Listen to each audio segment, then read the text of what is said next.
Hi guys! Tara samahan niyo kaming balikan itong hanggang ngayon nagte-trending pa rin dahil bukod sa masarap, unique, sobrang mura, may bagong flavor pa sila na tiyak na matatakam ka. Dito lang to sa may Barangay 28 Landasca Block 2, Caloocan City. Hanapin niyo lang yung Maritas Balboa Store tas makikita niyo na tong Angelique and John's Merienda. Grabe guys, hanggang ngayon pinipilan at pinagkakaguluhan pa rin sila kahit ilang buwan na yung nakalipas simula nung nagtrending sila. Sila rin kasi yung nagsimula at nag-imbento nito dahil tingnan niyo naman sa kulay pa lang imposibleng mapadaan ka dito nang hindi ka mapapabili. Ito naman yung pasobrang evap milk na binibigay nila sa mga takeout orders. Then ito naman yung mga nakaredy ng nag-advance order dahil marami nang nagpapasabay ng orders para hindi na kailangan pumila ng iba. At ito na nga guys yung bagong flavor nila ng champorado na buko pandan na may mga kasamang buko strips at sago. And of course ito yung unang nagtrending nila na ube champorado, Choco Hershey's champorado, then itong sobrang creamy nilang sopas at ginataang mais. Then meron din pala sila ditong biko, maha blanca at fresh lumpia. Kaya syempre hindi pwedeng hindi natin tikman ulit lahat ngayon dahil bukod sa bagong flavor nila, natatandaan ko yung last na punta ko dito nasarapan talaga ako sa food nila. Kaya ano pang hinantay natin guys, wag na natin patagalan, i-try na natin. Ito yung bago nila, buko pandan champorado. Wow!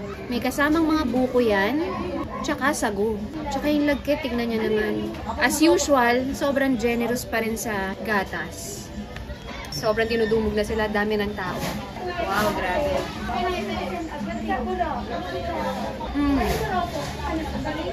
Grabe.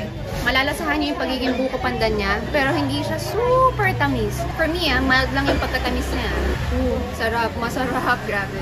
May laban to sa ube nila. Tsaka yung sa Hershey's nila. Grabe. Sobrang creative. May buko pa. May buko pa. Kailangan nyo matry. Itong ubi naman, natry na natin to nung last time na na-vlog natin sila. Pero syempre, kainin pa ulit natin.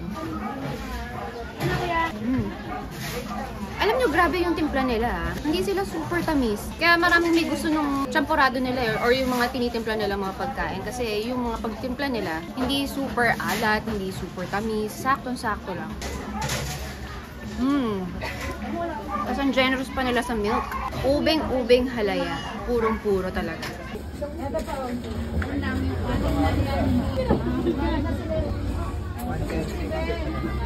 May purong tsokolate. Winner. Hershey's. Tanda ko, sarap yan eh. Ha? Creamy, no? Sobrang lasa niya. Hindi kasi ako nakasama last time, di ba? So yun lang guys, share ko lang sana natakam kayo sa video natin for today at kung nagustuhan nyo, paki-like na lang and don't forget to share this to your friends. Thank you for watching. Bye! Mwah!